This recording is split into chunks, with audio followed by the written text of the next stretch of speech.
मैं आपसे एक और बात का भी अनुरोध करता हूं। देश को परिवर्तन करने का, सर्व वर्गों का कल्याण करने का एक महान उत्तम लक्ष्य है। ये ऐसे वैसे लक्ष्य नहीं है, ये कोई चिल्लर पल्लर राजनीति नहीं है। राजनीति का लक्ष्य सिर्फ ये हो गया भारत में कि चुनाव जीतो, कुछ करो, जातिवाद का झगड़ा लगाओ, धर्म का झगड़ा लगाओ, शराब बांटो, पैसे बांटो, लेकिन चुनाव जीतो, हत्या करो, चुनाव जीतो। ये सुन रहे हैं हमारे अपने कानों से, कितने दुर्भाग्यपूर्ण है। ऐसे देश होना चाहिए? कैसे देश होना चाहिए? कितने पवित्र होना चाहिए? ये गुम हो गया। आज अगर मन लगा के हम सोचे, आज अपने देश का कोई लक्ष्य है, भारत का लक्ष्य क्या है? भारत अपने लक्ष्य को बैठा है, भटक रहा है अंधेरे के रास्तों में, इसलिए इतने बुरे चीजें देखने को मिल रहा है। तो इसीलिए मैं आपसे प्रार्थना करता हूं, इतने पवित्र लक्ष्य जो है, इसको पूर्ण रूप से पाने तक इसको नहीं छोड़ना चाहिए, ऐसा नहीं छोड़ना चाहिए। मेरा इच्छा है, आप पूरे लोगों से व्यक्तिगत रूप में मेरे अनुरोध है कि कल के दिन मैं रहूं ना भी रहूं, ये मुहिम चलते ही रहना चाहिए। ऐसे जज्बा होना चाहिए, ऐसे एक शपथ हमको लेना चाहिए, जिसलिए कि कोई हम मजाक चालू नहीं कर रहे हैं हम लोग। ये कोई मजाक के लिए, किसी को कुचली करने के लिए, किसी छोटा मोटा राजनीति के लिए ये हम चालू नहीं कर रहे। हम तो आराम कर सकते हैं, कोई बात नहीं है, लेकिन पूरे देश को परिवर्तन करने के लिए दो चार शब्द मैं कहूंगा, इसलिए मुझे कहना पड़ रहा है। आप लोग भी कह सकते हैं, जिनको याद रखना है आप लोग लिख लीजिए। भारत में दो चीज है, मैं ज्यादा नहीं कहूंगा। आज हम पानी के लिए तरस रहे हैं, परेशान है। दूसरा, बिजली के हमको तड़पाया जा रहा है, हम लोगों को बेवकूफ बनाया जा रहा है। इसकी मैं कहानी आपको बताता हूं। भारत में 1,40,000, आप लोग लिख लीजिए, भारत देश में भगवान की, प्रकृति की इतनी कृपा है कि हमारे पास 1,40,000 टीएमसी की बारिश होती है। TMC, TMC. और अगर इसको, ठीक है, टीएमसी लिख लीजिए, बस है। 1,40,000 टीएमसी की बारिश होती है हर साल, कभी ज्यादा भी होता है। जब बारिश होने लगता है उस समय में इसमें आधा बाष्पीकरण हो जाता है। बाष्पीकरण समझते ना, एवापोरेट होता है, आधा हमारे लिए बचता है। यानी कि 70,000 टीएमसी शुद्ध पानी जो इस्तेमाल करने के लायक होते हैं, हमारे नदियों में बहते रहता है, भारत के नदियों में। ये आंकड़े मेरे नहीं है, सेंट्रल गवर्नमेंट के, केंद्र सरकार के आंकड़े हैं। सेंट्रल वाटर कमीशन जो होता है ना, CWC कहते हैं, ये आंकड़े उसके हैं। आप लिख लीजिए, सेंट्रल वाटर कमीशन के ये आंकड़े हैं, हमारे कहानी नहीं है, ये बीआरएस पार्टी की स्टोरी नहीं है। 70,000 टीएमसी जब नदियों में बह रहे हैं, पूरे 75 सालों में हमारे महान सरकारें, हमारे महान नेता, महान प्रधानमंत्री, अब तो 15वां चल रहा है, महान मुख्यमंत्री, कई 100 लोग मुख्यमंत्री बने। इतने लोगों की शक्ति, इतने लोगों की बुद्धि भारत को प्राप्त हुआ है अब तक सिर्फ 20,000 टीएमसी। और 50,000, लिख लीजिए आप, सिर्फ 20,000 टीएमसी का उपयोग किया जा रहा है। बाकी 50,000 टीएमसी सीधे बह रहे हैं बंगाल के समंदर में या अरब के समंदर में।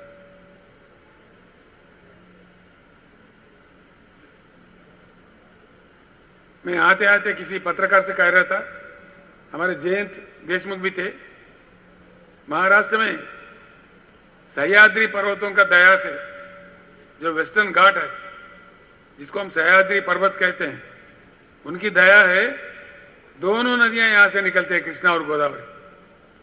वेस्टर्न घाट की वजह से जो बारिश वहां होता है, बहुत जोरों की बारिश होता है, वहां से निकलते हैं। इसमें उपयोग होता है बहुत कम, सीधा चलते हैं बंगाल की खाड़ी में, और हम पीने के पानी के लिए परेशान हैं। एक काम करो हमारे हिमांशु, दूसरे देशों में जो डैम्स है उसका लिस्ट है हमारे पास, वो पूरे लोगों को दे देना। हर मतदार संघ को 5-5 कॉपी दे दो। हाँ, इसमें है, मुझे दे दो। ये पर्ची में है, इस पर्ची में पूरा दिया हुआ है। ये कितने नंबर है? 13 देशों की काफी है ऐसे, लेकिन इंपॉर्टेंट 13 डैम्स का दिए हैं। हम महाराष्ट्र वाले पैटर्न प्रोजेक्ट को जानते हैं, पैटर्न प्रोजेक्ट को जानते हैं ना हम लोग, सभी जानते हैं, जिसको हम नाथ सागर भी कहते हैं, जयकवाड़ी कहते हैं, उनके 2-3 नाम से बुलाते हैं। उसका क्षमता है 100 टीएमसी, सिर्फ 100। ये देखिए, ये पर्ची है, आपके पास होगा, ये आपको दे भी, आपके बैग में भी है, ये आप देख सकते हैं। एक एक रिजर्वायर है। ये कहां पे? जिम्बाब्वे, जो इतना देश है, हमारे सामने कुछ भी नहीं है।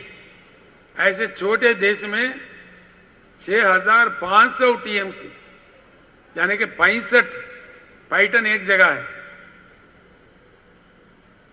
500 पैटर्न एक जगह, इतना बड़ा डैम बना दिया उन्होंने। क्यों बना दिया? क्या वो बेवकूफ है? ऐसे ही रशिया ने बना दिया, चाइना ने बना दिया, इजिप्ट ने बना दिया नाइल नदी पे, अमेरिका ने बना दिया कोलोराडो नदी पे, कई जगह बना दिया, कई देशों ने बना लिया। क्यों? अभी मैंने कहा था आपसे, पानी को कोई इंसान नहीं बना सकता, कोई फैक्ट्री में नहीं बनता, हम बना ही नहीं सकते। ये भगवान देता है, प्रकृति देता है हमको हर साल। बहुत ही अमूल्य चीज है, बहुत ही इंपॉर्टेंट चीज है। बहुत अच्छे तरीके से इसको संभालना चाहिए, जो कि हमारा देश, हम न्यूज में देखते हैं, अखबारों में पढ़ते हैं, बाढ़ से भी प्रभावित है, सूखा से भी प्रभावित है। कई जगह में सूखा पड़ता है हर साल, कई जगह में बाढ़ आके कई गांव वॉश आउट हो जाते हैं, किसान के फसल भी खराब हो जाता है, जमीन खराब होता है, दोनों चीज से। इस प्रकार के 5-5 हजार के, 4-4 हजार के इतने बड़े भारत देश में, इतने बड़ा बारिश रहने वाले देश में कम से कम 4-5 नहीं होना चाहिए? अगर ऐसे 4-5 डैम हिंदुस्तान में बने तो बाढ़ से भी सेफ हो जाएंगे, सूखा से भी बच जाएंगे, भरपूर पानी पीने के लिए दे सकते हैं। फिर क्यों नहीं कर रहे हमारे महान नेता? मैं पूछूंगा तो कुछ गलत लगेगा, मैं किसी के व्यक्ति का नाम नहीं लेता। महाराष्ट्र राज्य में आज जितने पार्टियां हैं, उन पूरे पार्टियों का सरकार बना है। हर पार्टी का बना ना, हर एक पार्टी का बना। सबसे ज्यादा दिन तो कांग्रेस सरकार बना, 50 साल रूल कर रहे थे। वो आज भी बड़े बड़े भाषण देते हैं। 50 साल का समय का काफी नहीं है? क्यों नहीं बनाए? उसके बाद सबसे ज्यादा समय मिला देश को संभालने के लिए भाजपा को, 16 साल हो गए। 16 साल का नहीं, काफी नहीं है? क्यों नहीं बनाए? ऊपर से लंबा लंबा भाषण करते हैं, गला पाड़ पाड़ के। किसको चाहिए भाषण?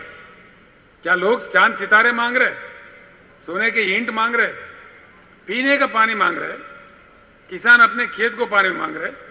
क्यों नहीं देते भाई? बारिश है, भगवान ने दिया है, बह रहे अपने आंखों के सामने। इसमें कोई बड़ा रॉकेट साइंस नहीं है, समझने के लिए अमेरिका जाने के लिए नहीं है, कोई रशिया को प्रणाम करने के लिए नहीं है। फिर क्या हो रहा है? मैं इसीलिए कह रहा हूं, ये लोग रहेंगे जब तक भारत परिवर्तन नहीं होगा, जो कि हम वोट दे रहे। जब चुनाव आता है हम भटक रहे, हम बटे जा रहे, किसी न किसी को दे रहे। उससे क्या होता है? वो लोग क्या समझ रहे, कुछ भी मत करो यार, हमको तो वोट मिलने वाला है, या तू जीतेगा या मैं जीतेगा, कोई तो एक जीतना ही है। ये 75 साल से चलते आ रहा है, इसको बदलना चाहिए, 100% बदलना चाहिए। एक दूसरी बात, बहुत ही इंपॉर्टेंट बात, आप हर जगह हर गांव में कहिए ये बात, नीति बनता है असेंबली में, पॉलिसी बनती है असेंबली में, राष्ट्रीय स्तर पर पार्लियामेंट में। पार्लियामेंट में किसी और को भेज दो और आप रोडों पे सड़कों पे लड़ो। नासिक से मुंबई तक चलो, वो आराम से बैठा एयर कंडीशन में पार्लियामेंट में। कौन है? खासदार, खासदार ही है ना। असेंबली में आराम से एयर कंडीशन में बैठा हुआ है आमदार, आमदार खासदार दोनों सेफ। हम इधर नासिक से मुंबई तक चल रहे। ये कितने बार चले हम लोग। गन्ने के किसान हर साल लड़ना चाहिए कीमत के लिए, पैसे के लिए। पैसे मिलते ही नहीं है, महीनों में देते हैं, इंस्टॉलमेंट में देते। क्या बात है, ये बिल्कुल गलत है। अगर करने की इच्छा शक्ति हो, आज तेलंगाना राज्य में अभी चल रहा है, तेलंगाना राज्य एक समय में रो रहा था, लोग मर रहे थे। आज वहां स्थिति बदल के ऐसा हो गया, सबसे बड़ा हरित क्रांति आने वाला राज्य पंजाब राज्य था।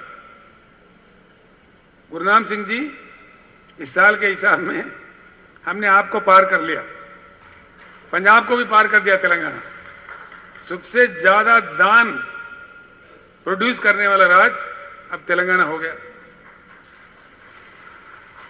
करीब करीब 3 करोड़ टन के धान उगा रहे वहां पे।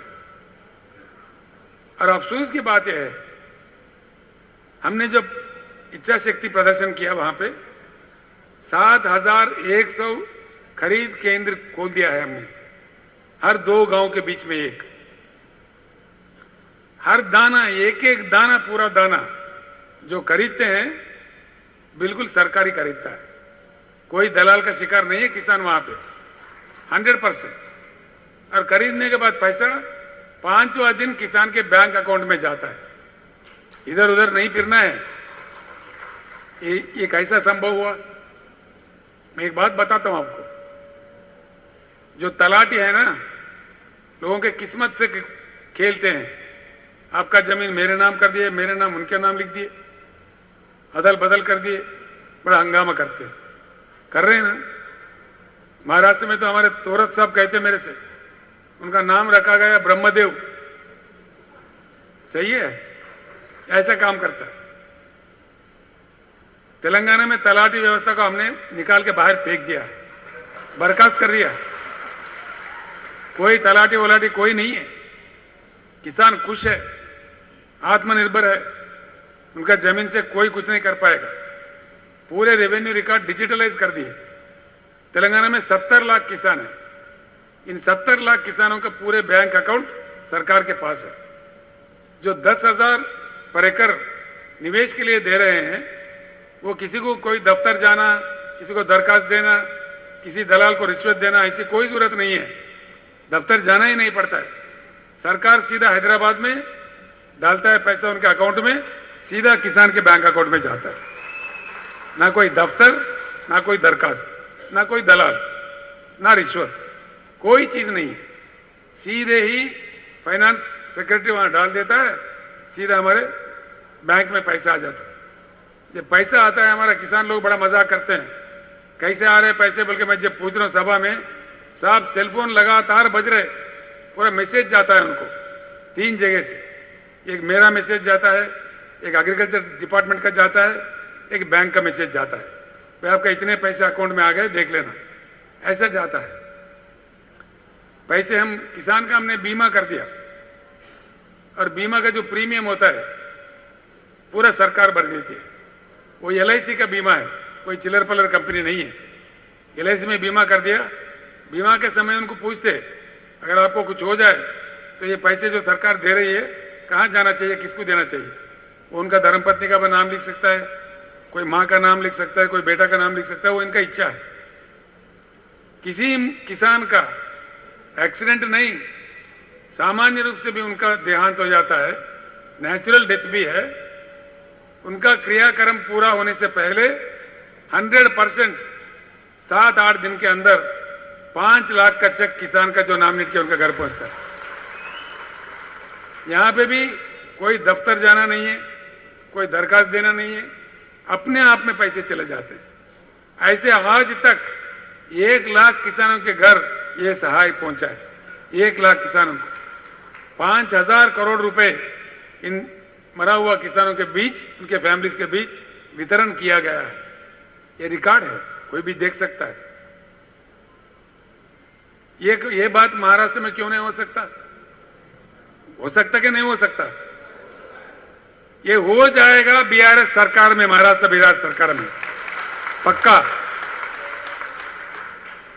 जब लोगों के पास ये बात पहुंचा दोगे, वो क्या करेंगे? 100% बीआरएस सरकार चुनेंगे। नेता कहीं आकाश से नहीं आते, आप में से ही नेता बनेंगे। ठीक है ना? बनना है नेता, नहीं बनना है। किसानों का सरकार बनाना है और पूरा उनका मुश्किल को हल करना है। यह हमारा कर्तव्य है, हमारा लक्ष्य है। किसानों का ही नहीं, हमारे जो पिछड़े वर्ग के लोग हैं, जो आदिवासी लोग हैं, हमारे जो दलित भाई है, तेलंगाना में हमने एक स्कीम लाया है दलित बंधु, इसका भी आपको दिया इसमें तफसील। दलित बंधु स्कीम में हर दलित परिवार को 10 लाख रुपए देते हैं। 10 लाख रुपए, 10,000 नहीं, जो कभी वापस करने नहीं होते हैं, कोई बैंक से लिंक नहीं है, और वो जो करना चाहते कर सकते हैं वो पैसे से। अभी 50,000 परिवारों को पहुंचाया है, अभी 1 लाख परिवारों को इस साल पहुंचा रहे हैं, अभी चालू है। तो इसलिए मैं आप सभी लोगों से अनुरोध करता हूं, ये सारी बातें हर गांव में आप बताइए। आपके माइक सेट भी आपके मतदार संघ में पहुंच गया है देशमुख जी, कॉन्स्टिट्यूंसी में पहुंच गया। हर कॉन्स्टिट्यूंसी में माइक सेट भी पहुंच गया, मटेरियल पहुंच गया। तो आपका राह देख रहे हैं, आपका इंतजार कर रहे हैं। जो गाड़ी आप लोगे उसमें माइक सेट फिट करना चाहिए। गाड़ी बिना माइक के नहीं जाना चाहिए, और उसमें एक कैसेट डाल के पूरे गांव में सुनाना चाहिए। जैसे हम किसी गांव में पहुंचे, कैसेट शुरू करना, गाना शुरू करना, गाड़ी को गांव के बीच रखना, हम जिस घर में जाके जाना, वहां बैठ के कमेटियां बनाना। लोग गाने भी सुनेंगे, आप कमेटियां बना लेंगे। जैसे आपका प्रक्रिया खत्म हो गया, फिर उस गांव से निकल के दूसरे गांव में जाएंगे। ज्यादा घूमने की जरूरत नहीं है। रोज 5 गांव शांति से अच्छा लोगों से बातचीत करके, उनको पर्ची दे के, सब समझा के, हमारे प्रभारी को बना के, हमारे पदाधिकारी को बना के, उनको भी समझा के, झंडा लहरा के, फिर नेक्स्ट गांव में जाना चाहिए। समझ में आ गया ना बात? हर गांव में कमेटी बनाना चाहिए और हर गांव में झंडा लहराना चाहिए जरूर, ताकि आपका वो बन जाए, लगाओ लिंक बन जाए, लोगों को समझ में आए।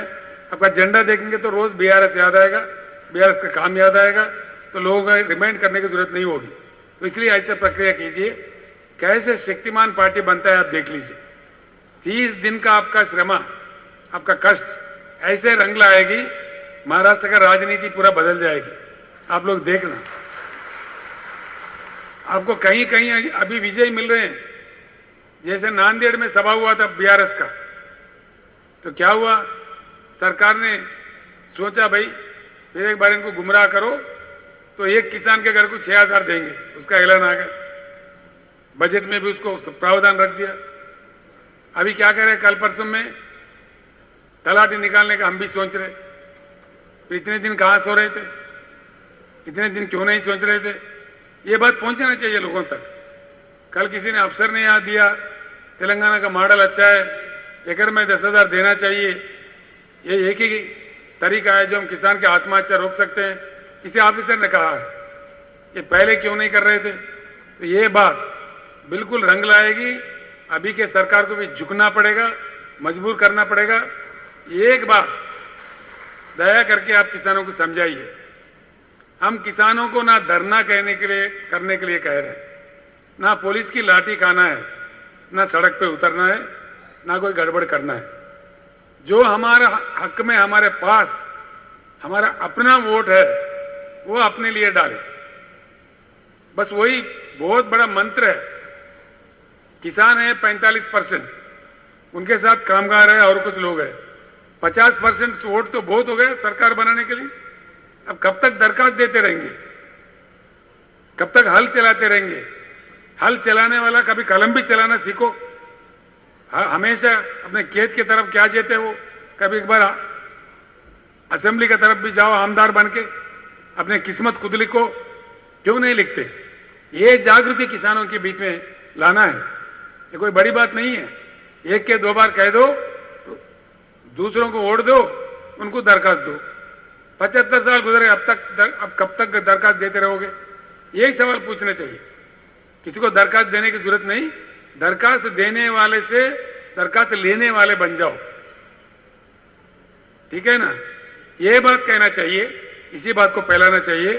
कोई गड़बड़ वाला मामला नहीं है, तो बिल्कुल आप समझा सकते हैं। चलते चलते गाने सुनोगे, वो मैसेज सुनोगे, आप भी बहुत बड़ा प्रवक्ता बन जाओगे, इसमें मुझे कोई शक नहीं है। तो मैं फिर एक बार आप सभी भाइयों से बहनों से प्रणाम करके मैं आपसे अनुरोध करता हूं, ये 30 दिन की मेहनत पूरी भारत को बदलने की बुनियाद महाराष्ट्र में डालेगी। बिल्कुल ये बात सच है। और भारत बदलने का इतिहास का पहले पन्ना में महाराष्ट्र राज्य का नाम होगा, बिल्कुल नाम होगा। ये क्रांति कहां से शुरू हुआ भारत में? क्या है?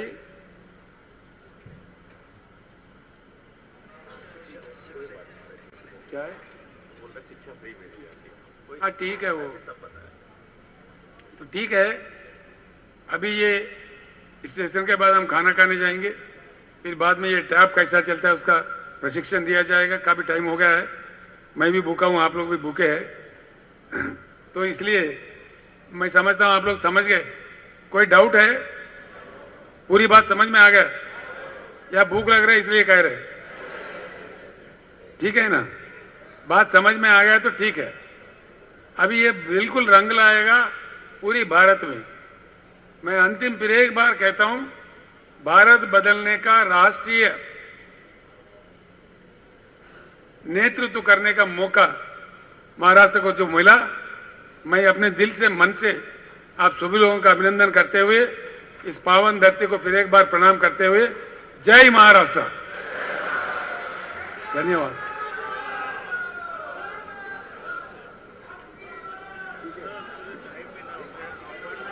केसीआर साहब तुम आगे बढ़ो।